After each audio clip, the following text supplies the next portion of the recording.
जय हिंद दोस्तों, स्वागत है आपका उदित फार्मेसी के ऑनलाइन लर्निंग प्लेटफॉर्म में। मैं हूं आपके साथ प्रसन्न। फार्मास्यूटिकल केमिस्ट्री में हम लोग जो सीरीज चलाए थे टॉप 20 लॉन्ग क्वेश्चन को, उनके जो सॉल्यूशन, डिटेल सॉल्यूशन को हम लोग डिस्कस करेंगे और एकदम डिटेल में डिस्कस करेंगे ताकि आप लोग फाइनल एग्जाम में जाए तो अच्छे तरीके से आप उसे लिख पाएँ। इसका पार्ट 1 हम लोग कुछ क्वेश्चंस को 4-5 क्वेश्चन करके डिस्कस करेंगे ताकि आप लोग आसानी से समझें और उसे फाइनल एग्जाम में जाके आप लोग लिख सकें। तो अगर हम बात करें तो आप हमारे साथ बने रहिए ताकि आप चीज़ों को समझें और जो क्वेश्चंस हमने बताया था टॉप 20 क्वेश्चन को, इसको ज़्यादा से ज़्यादा प्रैक्टिस कीजिए। जो बच्चे ऐसे हैं कि चाहते हैं कि नहीं हमें अच्छा मार्क लाना है या पास होना है, तो आप इन क्वेश्चंस को, इंपॉर्टेंट क्वेश्चन दिया गया है चैनल पे, टॉप 30 क्वेश्चन शॉर्ट्स भी है, उनको भी आप कर सकते हैं। और ज़्यादातर देखो इसमें क्या केमिकल स्ट्रक्चर है, जैसे कि चैप्टर केमिकल स्ट्रक्चर में तो आपको चैप्टर 5 के बाद याद रखना, लेकिन चैप्टर 4 से 1 2 3 4 ये क्या है आपका ज़्यादातर थियोरेटिकली क्वेश्चंस है। तो इसमें क्या है, अगर आपको केमिकल में, केमिस्ट्री में दिक्कत होती है तो आप ये भी पार्ट पोर्शन को सबसे पहले अच्छा कर लो, क्योंकि इस वाले पोर्शन से आप क्या मार्किंग गेन ज़्यादा कर सकते हो चैप्टर 4 तक। और इसमें से क्वेश्चन हर बार पूछता है, जैसे लिमिट टेस्ट हो गया, इन सब चीज़ों का। चलिए डिस्कस करते हैं। सबसे पहला क्वेश्चन आता है कि what are the type of impurity, मतलब इम्प्योरिटी का टाइप्स कितने होते हैं और इसका सोर्सेस क्या है। तो बच्चे क्या करते हैं, डायरेक्ट यहाँ से स्टार्ट करने देते हैं कि इसका टाइप्स ऑफ को डिफाइन कर देते हैं। नहीं, आपको टाइप्स में डिफाइन नहीं करना है। देखो जो टॉपर्स रहते हैं उसका नंबर किस पर मिलता है, उसको रिप्रेजेंट करने के नंबर ज़्यादा मिलते हैं। आपको सबसे पहले क्या करना है, आपको इसमें सबसे पहले इम्प्योरिटी को डिफाइन करना है। इम्प्योरिटी क्या होता है? इम्प्योरिटी मतलब होता है अशुद्धियाँ। कोई भी चीज़ लीजिए आप, या मैं भी लीजिए या आप भी लीजिए, 100% हर कोई अच्छा नहीं हो सकता, कुछ ना कुछ बुरा हो सकता है। कुछ आदत मेरे में बुरा है, कुछ आपके भी बुरा है। यही सब चीज़ें इसी तरह का है, जैसे हम दवाई बनाते हैं। दवाई बनाने के वक्त क्या आप क्या 100% ये कह सकते हैं कि ये दवाई जो हमने बनाया इसमें कोई साइड इफ़ेक्ट नहीं है, 100% इफेक्ट ही, थेरेपेटिक ही इफेक्ट है, ऐसा कोई दवाई नहीं। हर चीज़ का साइड इफेक्ट है, प्यार का भी साइड इफेक्ट है, ज़्यादा अगर कीजिएगा तो वो भी दिक्कत है।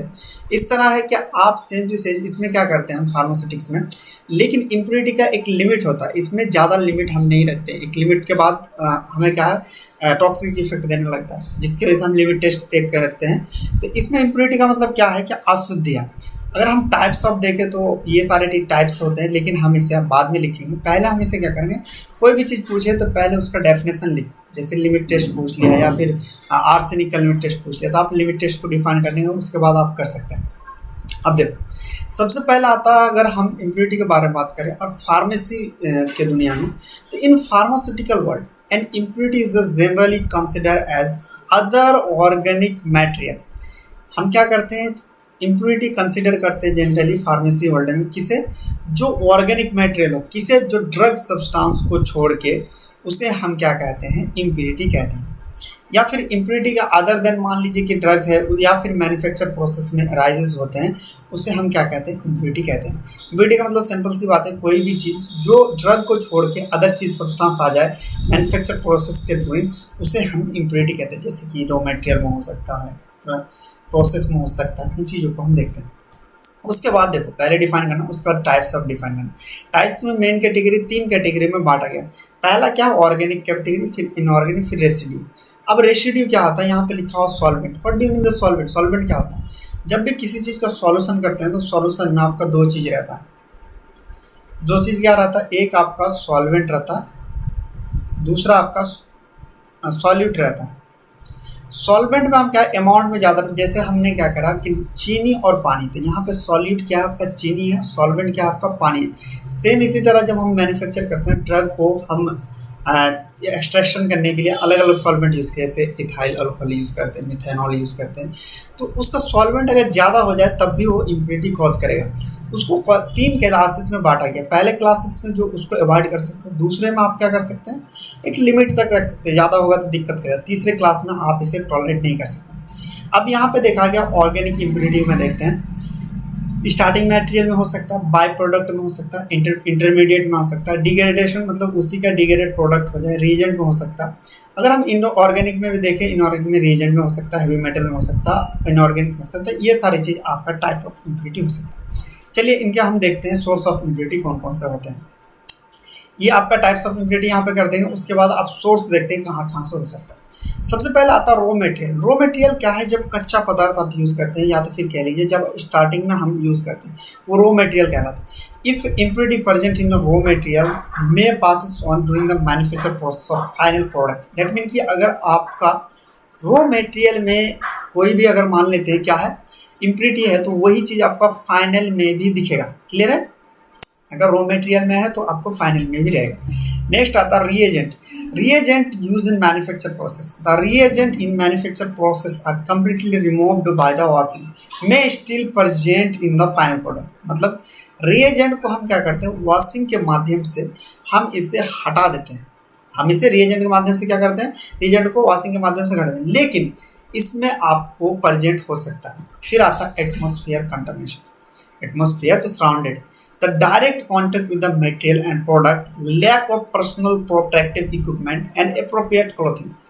एटमॉस्फेयर कंटामिनेशन कैसे हो सकता है? जैसे कि आपने ग्लोव्स नहीं पहने और आपने गंदे हाथ में आया, आपने धोया नहीं, आपने उसमें ड्रग को छू लिया, तो ड्रग तो एक सेंसिटिव होता है। आपने जो बैक्टीरियाज है, जो आपका हार्म बैक्टीरिया, वहाँ पे अगर जाएगा तो वो क्या है? नुकसान कर सकता है। आप अगर सही तरीके से पीपीई किट भी कहते हैं, अगर नहीं पहनेंगे तब भी हो सकता है। फिर आता प्रोसेस यूज एंड मैन्युफैक्चर।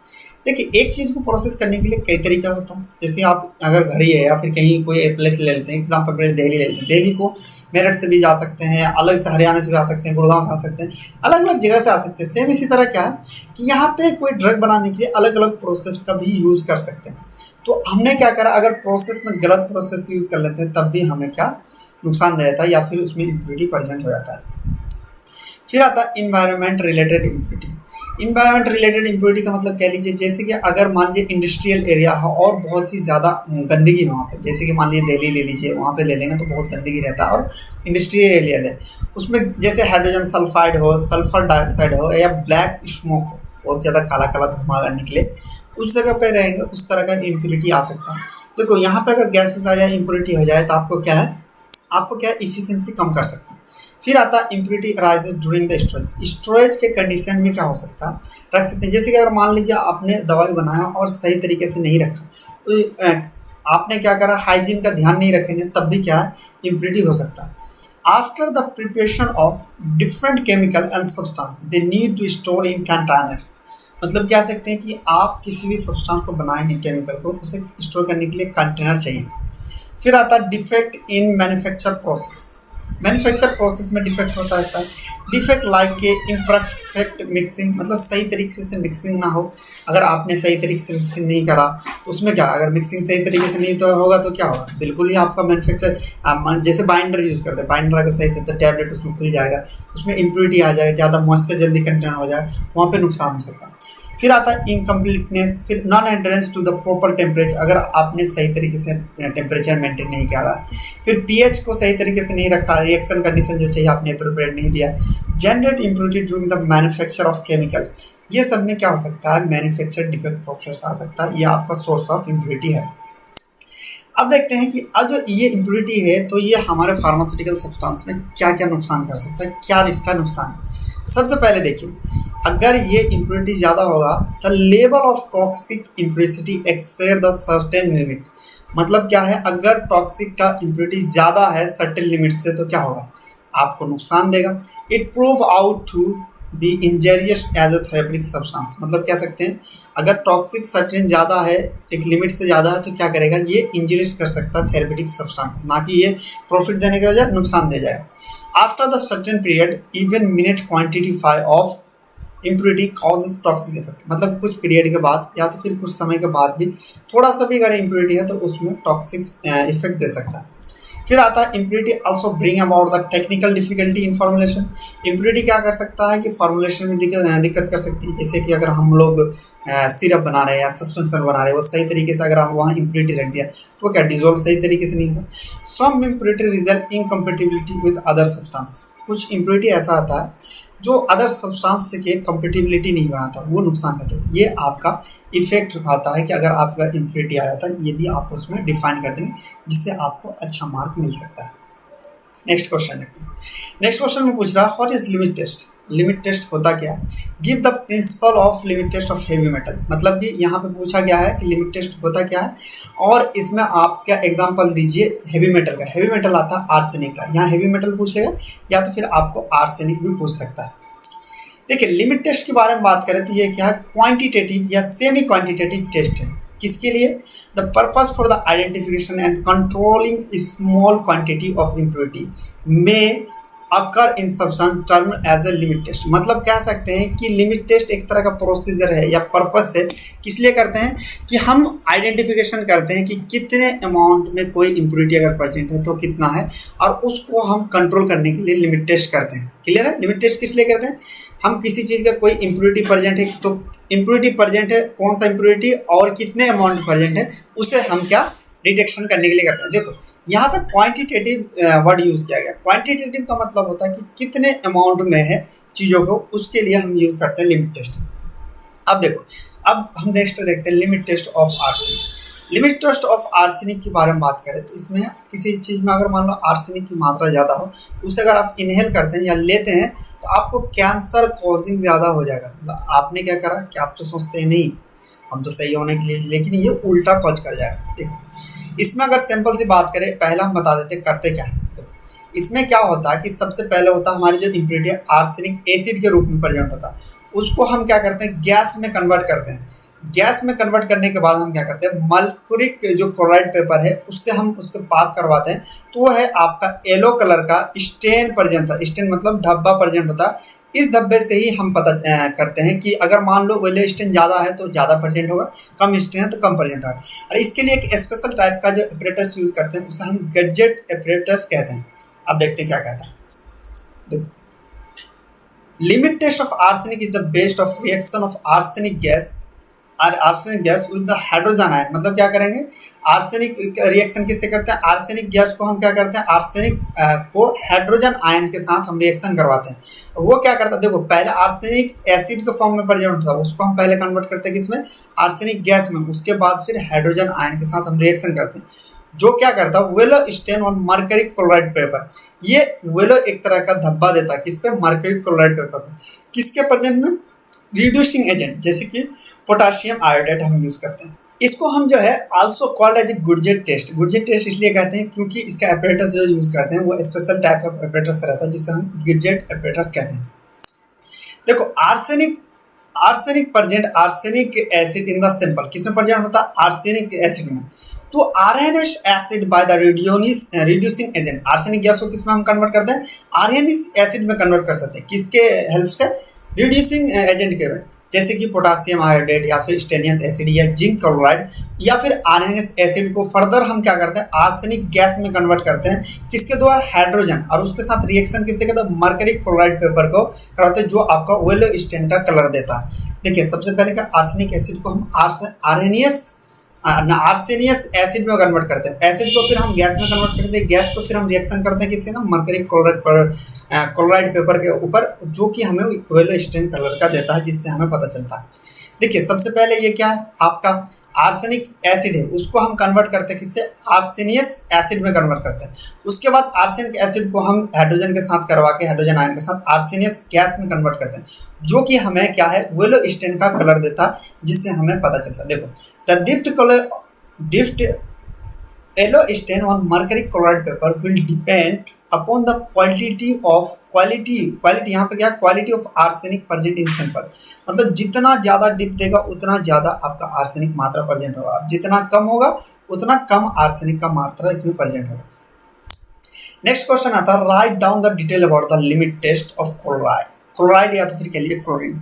ये पूछा गया है कि लिमिट टेस्ट बताइए किसका, क्लोरीन के बारे में बताइए। अब देखिए इसका लिमिट टेस्ट अगर देखें तो सबसे पहले हम क्या करते हैं, कंपैरिजन के हिसाब से हम इसका करते हैं। कंपैरिजन मतलब जैसे कोई टॉप है या कोई फेल है, किसके कंपैरिजन पे, अगर मान लो 10 बच्चा है 10 का 60 नंबर आ जाए तो कोई कहेगा कि ये कोई टॉप है कोई है, सब बराबर कहेंगे। किसी का अगर मान लो 70 नंबर आ जाता है और किसी का 60 आता है, हम क्या कहते हैं कंपैरिजन, 70 के कंपैरिजन में 60 वाले का कम नंबर है। सेम इसी तरह क्या करते हैं, एक रहता है स्टैंडर्ड सॉल्यूशन, एक होता है आपका सिंपल सॉल्यूशन।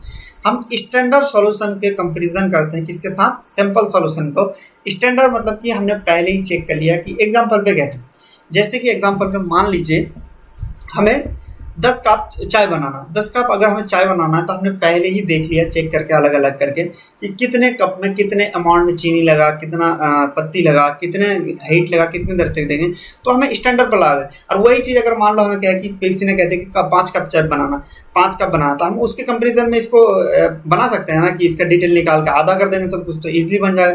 तो सेम इसी तरह क्या करते हैं कि इसमें हम कंपेरिजन करते हैं। कंपेरिजन क्या चीज़ करते हैं, इसमें टर्बिडिटी मतलब क्लाउडी, देखो इसको सबसे पहले समझते हैं। इसमें क्या करते हैं कि अगर सिंपल सॉल्यूशन होता है, इसमें दो सॉल्यूशन होता है, एक स्टैंडर्ड एक होता है सिंपल। स्टैंडर्ड हमें पहले से ही सब कुछ पता होता है, जैसे मैंने आपको बताया। देखिए, the limit test of chloride has been based on the simple reaction soluble chloride to obtain silver chloride which is insoluble in nitric acid. मतलब कह सकते हैं क्लोराइड से टेस्ट एक सिंपल रिएक्शन करवाते हैं जिसमें आपको सॉल्युबल क्लोराइड को रिएक्शन करवा के हम सिल्वर क्लोराइड प्रेजेंट करते हैं, और जब उसमें हम डायरेक्ट नाइट्रिक एसिड डालते हैं तो वो इनसॉल्युबल में प्रेजेंट हो जाता है। देखो आगे पढ़ते हैं, फिर इसको समझते हैं। फिर आता है silver chloride produce in the presence of dilute nitric acid make the test solution turbidity. अब क्या करते हैं, जब हम NaCl को हम AgNO3 का नाम क्या है, अब हम क्या करेंगे, Ag सिल्वर नाइट्रेट को हम क्या ट्रीटमेंट करते हैं किसके साथ, डायल्यूट HNO3 के साथ, तो हमें क्या मिलता है AgCl, जिसे हम क्या कहते हैं सिल्वर क्लोराइड। मतलब सिल्वर नाइट्रेट को हम किसे करेंगे, अगर हम सिल्वर नाइट्रेट को डायल्यूट HNO3 के साथ करेंगे, डायल्यूट नाइट्रिक एसिड के साथ, तो AgCl मिलेगा जो कि इनसॉल्युबल के रूप में टर्बिडिटी देगा। मतलब कि यहाँ पे ग्लास में देख सकते हैं कि सबसे पहले टर्बिडिटी, जैसे कि टर्बिडिटी के एग्जांपल पे अगर मान लीजिए हमने किसी इसमें बालू मिला दिया धीरे धीरे तो गंदा होने लगता है, जितना ज़्यादा गंदा होगा उतने ज़्यादा टर्बिडिटी है। मतलब कि क्या होता है कि जब हम रिएक्शन करवाते हैं क्लोराइड का तो इसमें टर्बिडिटी फॉर्मेशन करने लगता है। जब टर्बिडिटी फॉर्मेशन लगता है तो उससे ही हम इसे निकालते हैं। देखिए इसमें दो चीज़ बनता है, एक होता है आपका टेस्ट सॉल्यूशन जिसे हमें चेक करना है किसी कंपाउंड में कितना अमाउंट में ये क्लोराइड प्रेजेंट है, एक होता है स्टैंडर्ड सॉल्यूशन।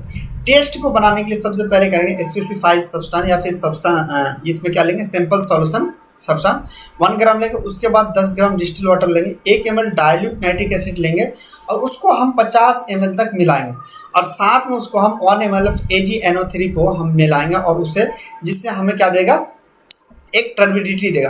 देखो सबसे पहले इसको अगर हम लेंगे 1 ग्राम हमने क्या लिया, 1 ग्राम हमने सैंपल लिया, 10 ग्राम हम क्या लेते हैं, 10 ग्राम हम डिस्टिल वाटर लेते हैं, उसके बाद फिर 1 ml हमने क्या लिया, नाइट्रिक एसिड लेते हैं, HNO3 लेते हैं, उसके बाद हम क्या करते हैं 50 ml वाटर ले लेते हैं और उसको मिलाने के बाद हम उसे उसके बाद फिर हम क्या करते हैं इसको मेकअप करते हैं, उसके बाद साथ में 1 ml हम AgNO3 मिला दें।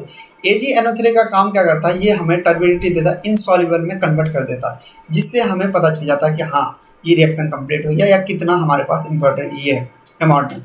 अब देखते हैं सिंपल चीज़, इसी चीज़ का हम सिंपल स्टैंडर्ड सॉल्यूशन बनाएं। स्टैंडर्ड सॉल्यूशन बनाने के लिए हम क्या करते हैं 1 ml of 0.058454 W by water by volume ले लेते हैं NaCl का, 1 ml ऑफ फिर डायल्यूट HNO3 लेते हैं, मतलब नाइट्रिक एसिड लेते हैं, उसके बाद 50 ml तक उस हम मेंटेन करते हैं, और 1 ml हम क्या करते हैं AgNO3 ले लेते हैं जो कि टर्बिडिटी देता है। अब इन दोनों को क्या करते हैं, दो चीज़ होता है, इन रिजल्ट किस तरह से करते हैं, एक तरफ हम ले लेते हैं, मान लेते हैं ये हमारा सिंपल सॉल्यूशन जिसका हमें चेक करना है, और एक होता है आपका स्टैंडर्ड सॉल्यूशन जो हमारे पास पहले से ही प्रेजेंट है और पहले से हमने चेक करके रखा कि इतना टर्बिडिटी देता है, इतना ही देता है। अब सिंपल सॉल्यूशन का टर्बिडिटी अगर ज़्यादा हुआ स्टैंडर्ड का कम होता है, ये फेल हो जाएगा क्योंकि इसमें नुकसान ज़्यादा देगा, क्लोरीन का मात्रा ज़्यादा है। अगर मान लीजिए सैंपल का कम रहता और स्टैंडर्ड सॉल्यूशन का ज़्यादा रहता टर्बिडिटी तो ये पास हो जाएगा। किस तरह से, क्योंकि इसमें अगर अभी मैंने दिखाया और जाना कि जिसमें ज़्यादा टर्बिडिटी होगा उसमें क्लोरीन का मात्रा ज़्यादा होगा, तो इस तरह से हम लोग इसका रिजल्ट करते हैं। अब देखते हैं रिजल्ट में क्या करते हैं।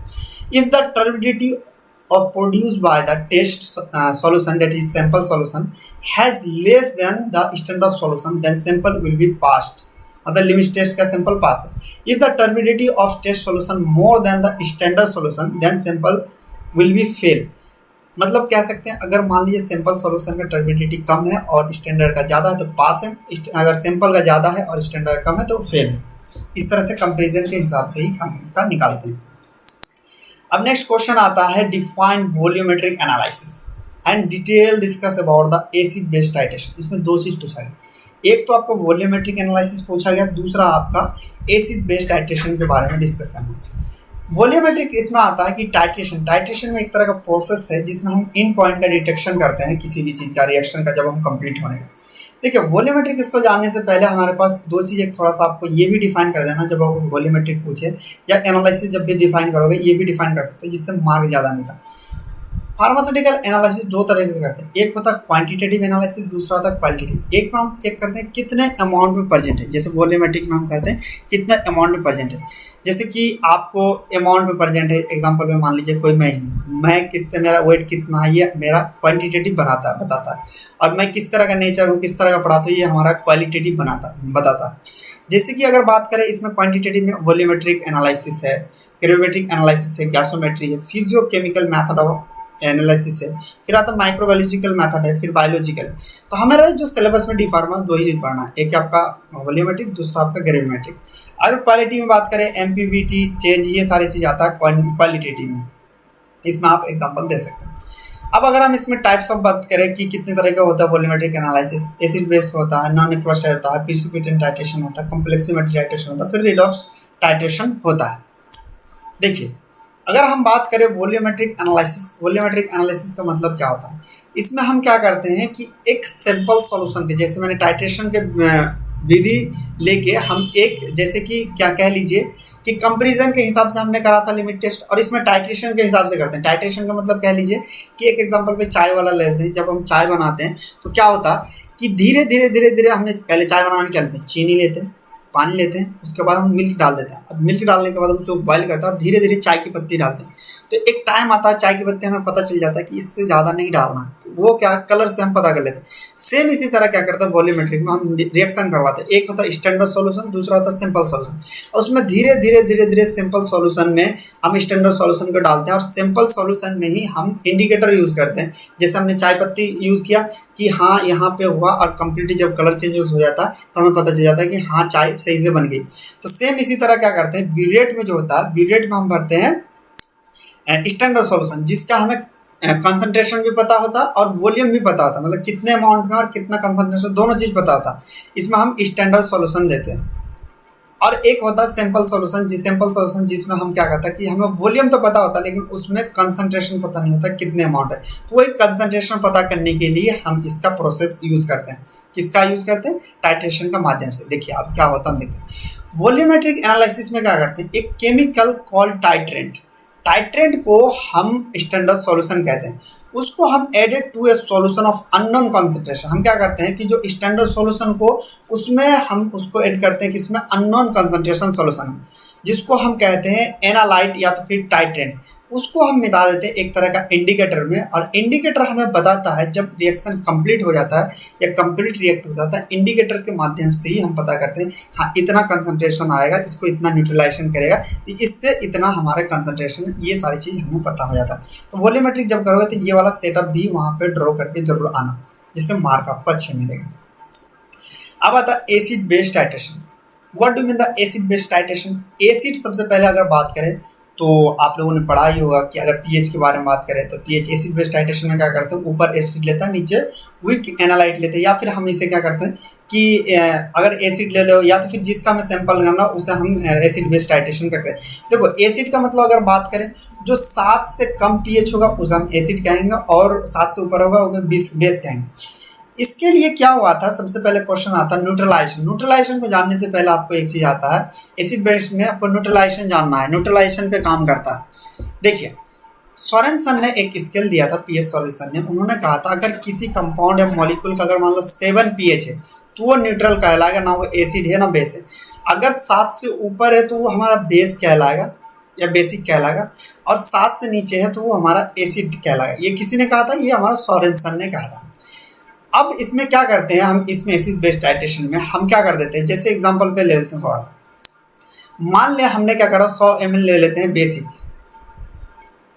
जिसका मान लेते हैं pH 14 मान लेते हैं, और एक हम 100 ml ले लेते हैं एसिड, जिसका pH मान लेते हैं 1 मान लो। अब बताओ इन दोनों को अगर मान लो किसी ग्लास में हम मिलाएंगे, ये ग्लास में, तो ये धीरे धीरे अगर हम मान लेते इसमें मान लो एसिड डाल दिए, तो जैसे जैसे हम इसमें एसिड का 1 है तो अगर बेसिक आहिस्ते से डालेंगे तो क्या होगा, इस पीएच का तो ये तो बढ़ेगा, जैसे 1 है तो 2 होगा क्योंकि बेसिक कर रहा धीरे धीरे, फिर 3 होगा और बेसिक कर रहा 4 होगा, फिर 7 होगा, एक टाइम आएगा तो वहाँ पे कंप्लीट हो जाएगा, उससे ज़्यादा वो न्यूट्रलाइन होगा। लेकिन यहाँ पे देखो जब ये बेस एसिड में डाल रहा वो भी तो ऐसा टाइम आएगा, वो भी तो एसिडिक बनता जाएगा, एसिडिक बनता जाएगा, एसिड बन जाएगा, एक टाइम आएगा कि वो न्यूट्रल हो जाएगा। तो उसी जो न्यूट्रल पॉइंट होता है उसी प्रोसेस को हम न्यूट्रलाइजेशन कहते हैं। इस तरह से ही हम डिफाइन करते हैं इन पॉइंट। देखो यही चीज़ करते हैं, मतलब हमने क्या करा, NOH ले लिया जो बेसिक नेचर का, और HCl ले लिया, अब धीरे धीरे धीरे धीरे पॉइंट में हमने डालना स्टार्ट करा। मान लेते हैं यहाँ पे हमने कर दिया पीएच, यहाँ पे ले लेते हैं, एक वाला समझते हैं पीएच ये 12 है, ले लेते हैं एक स्टार्टिंग पॉइंट में। यहाँ पे धीरे धीरे क्या होगा कि ये आपका बेसिक चीज़ आपने डालना है, तो क्या होगा एक टाइम के बाद आहिस्ते आहिस्ते पीएच घटते जाएगा, पीएच घटते जाएगा, मतलब पीएच कह सकते हैं बढ़ते बढ़ते 7 तक जाएगा, न्यूट्रल हो जाएगा। और जहाँ पे न्यूट्रल हो जाएगा उसी को कहते हैं न्यूट्रलाइजेशन, उससे ही हमें इन पॉइंट का डिटेक्शन होता है। देखिए acid base titration is use for the analyse of unknown concentration of acid and base. अब देखो यहाँ पे हम क्या करते हैं, किसका चीज़ करते हैं, एसिड बेस टाइट्रेशन का यूज़ करके हमें ये पता चलता है कि कितना कंसंट्रेशन है एसिड। अगर मान लो किसी एसिड का अगर हमें पता करना है कि कितना एसिड है, तो हमें ये चीज़ पता चल जाएगा कि जितना हमें एसिड ज़्यादा हार्ड होगा उतना ज़्यादा हमें बेस डालना पड़ेगा, तभी वो न्यूट्रलाइजेशन होगा। अगर कम एसिड होगा तो बेस कम डालना पड़ेगा। अब देखते हैं इसका प्रिंसिपल किस पे काम करता है। The principle of acid-base titration based on the neutralization reaction occur between the acid base। ये किस पे काम करता है, ये जरूर इंपॉर्टेंट, वहाँ पे जब भी एसिड बेस पूछे तो अंडरलाइन कर लेना कि न्यूट्रलाइजेशन रिएक्शन पे ये काम करता है। अब देखते हैं reaction in which the acid react with the base produce salt and neutralization base. जब क्या होता है, जिसे हम न्यूट्रलाइजेशन रिएक्शन भी कहते हैं, जब हम एसिड बेस रिएक्शन करवाते हैं जैसे कि HCl और ये करता है, वो हमें साल्ट प्रोवाइड करता है और साथ में न्यूट्रलाइजेशन बेस भी ये हमें प्रोवाइड करता है। ये वाला रिएक्शन आपको लिखना है। अब एसिड बेस का कॉन्सेप्ट आया कि कुछ थ्योरी दिया आर्हेनियस ने दिया, और आर्हेनियस ने कहा इस चीज़ कि अगर मान लो कोई भी सब्सटेंस है जो H+ आयंस देता है वाटर में जाके, उसे हम एसिड कहेंगे। जो OH नेगेटिव देता है वाटर में जाके, उसे हम क्या कहेंगे, उसे हम बेसिक कहेंगे। एक किसी ने कहा था, आर्हेनियस कहा था। लेकिन इसके लिए क्या मैंडेटरी होना चाहिए कि वाटर होना चाहिए, लेकिन इसका थ्योरी फेल हो गया। जो चीज़ वाटर में डिजोल्व नहीं होता उसके लिए हम कैसे टेस्ट करेंगे, उसके लिए तो फेल है। अब देखते हैं क्या कहता है। According to Arrhenius theory, acid is a chemical that when dissolved in a water produce H+ ion. मतलब कि एसिड वो केमिकल है जो कि हम वाटर में डिजोल्व करके H+ आयन देता है। It raises H+ ion concentration in solution. क्या करता है, ये H+ आयंस का कंसंट्रेशन इंक्रीज करता है किसमें, सॉल्यूशन में। The base is a chemical that dissolve in aqueous solution ionization the OH ion. मतलब कह सकते हैं बेस उसे कहेंगे जो कि डिजोल्व होके वो H नेगेटिव आयंस देगा। H+ पॉजिटिव देगा उसे हम क्या कहेंगे, एसिड कहेंगे, और वो H नेगेटिव देगा उसे हम बेस कहेंगे। कि कौन कहा, ये आर्हेनियस के थ्योरी ने कहा। अब फिर आया कि जब वो फेल हो गया कि बहुत सारे ऐसे कंपाउंड है जो फिर डिजोल्व नहीं होता, जो मान लेते हैं कि हाइड्रोफोबिक है, जो हाइड्रो मतलब वायल ले लो, वायल तो डिजोल्व ही नहीं होगा, तो H+ आयंस कहाँ से देगा, नहीं ना देगा। उसके बाद आया प्रोस्टेन एंड डोरी। उन्होंने कहा कि जो एसिड हम उसे कहेंगे जो प्रोटॉन को डोनेट करता है, और बेस हम उसे कहेंगे जो हमें प्रोटॉन को एक्सट्रैक्ट करता है। तो इसका मतलब ये चीज़ कहते हैं, जब हम एटम देखेंगे तो उसमें 3 चीज़ होता है। क्या कहता है, इलेक्ट्रॉन, न्यूट्रॉन, प्रोटॉन। तो इन्होंने क्या करा कि आयंस पे ना करके प्रोटॉन पे काम किया और कहा कि जो प्रोटॉन को डोनेट करता है उसे हम एसिड कहेंगे, जो एक्सेप्ट करता है उसे हम बेस कहेंगे। अब फिर आया आपका Lewis acid base theory. Lewis acid base theory पहले यहाँ पे 3 थ्योरी आ गए। पहले आर्हेनियस आया, फिर आपका लॉरी आया, फिर आपका Lewis acid base theory. Lewis acid base theory ने क्या कहा कि हम एसिड उसे कहेंगे जो इलेक्ट्रॉन पेयर को क्या करता है, एक्सेप्ट करता है, उसे हम एसिड कहेंगे, और जो इलेक्ट्रॉन पेयर को डोनेट करता है उसे हम बेस कहेंगे। कौन कहा आपका, ये लुईस ने कहा। ये तीनों चीज़ थ्योरी को आपको वहाँ पे डिफाइन करना, वहाँ पे डिफाइन करेंगे तभी आप एक एक करके डिफाइन करते हैं। देखो यहाँ पे आता है सबसे बड़ी बात कि आपने यहाँ पे क्या वॉल्यूमेट्रिक पूछा और एसिड बेस टाइट्रेशन पूछा। एसिड बेस टाइट्रेशन को पूछा था, अब डायरेक्ट ऐसा नहीं करना कि डायरेक्ट कर दिया, एसिड बेस को डिफाइन कर दिया। आप चीज़ों को जितना ज़्यादा डिफाइन करोगे उतने ज़्यादा आपको मार्क मिलता है, और उससे रिलेटेड होना चाहिए। ऐसा नहीं कि आपको एसिड बेस पूछ रहा, आप रेडॉक्स टाइट्रेशन डिफाइन कर रहे हैं, ऐसा नहीं करना है। आपको जिससे रिलेटेड पूछा गया उससे ही डिफाइन करेंगे और उन चीज़ों को ही आप डिस्कस करेंगे। देखिए, हम लोग सीरीज चला रहे हैं, जो हमने टॉप 20 क्वेश्चंस को दिया है उनको एक एक करके इसमें क्वेश्चन दिया, और भी आने वाले वीडियो है उसको भी हम डिटेल में डिस्कस करेंगे, और सारे जो वीडियोस का है वो आपको डिटेल में सॉल्यूशन मिल जाएगा। तो आपको क्या करना है कि ज़्यादा से ज़्यादा प्रैक्टिस पे डिपेंड करता है। और दो चीज़ होता है, देखो पहले ही मैंने आपको बताया कुछ चैप्टर्स हैं, जैसे chapter 1, chapter 2, chapter 3, chapter 4, 4 chapter तक ऐसा है, या 5वां चैप्टर ले लीजिए, इसमें स्ट्रक्चर कम है, बस ये थ्योरेटिकली चीज़ ज़्यादा है। जब आप प्रैक्टिस करेंगे तभी आपको समझ में आएगा और इजीली आप मार्क गेन कर सकते हैं। केमिस्ट्री थोड़ा सा टेढ़ा है, तो आपको क्या मेहनत भी ज़्यादा करना पड़ेगा, कोई भी चीज़ नामुमकिन नहीं है। अभी पहले से ही अगर आप डर जाएंगे, नहीं केमिस्ट्री बहुत टफ है, हम फेल हो जाएंगे, वो हो जाएंगे, ऐसा फेल वेल नहीं होने का। जितना क्वेश्चन दे उतना भी अगर कर लोगे और अच्छे से कर लोगे तो ईजी से अच्छा मार्क आप लोग गेन कर सकते हैं। लेकिन रीज़न क्या है, प्रैक्टिस करना पड़ेगा। और अदर चीज़ है, जो भी आपका स्ट्रक्चर वाला है वो आपको ज़्यादा से ज़्यादा प्रैक्टिस करोगे तभी रहेगा, क्योंकि स्ट्रक्चर में ऐसा होता है कि सुबह याद करते हो, 2 दिन बाद फिर भूल रह जाते हो, तो उसके लिए प्रैक्टिस ज़्यादा चाहिए। मिलते हैं नेक्स्ट लेक्चर में, तब तक के लिए बाय बाय, टेक केयर।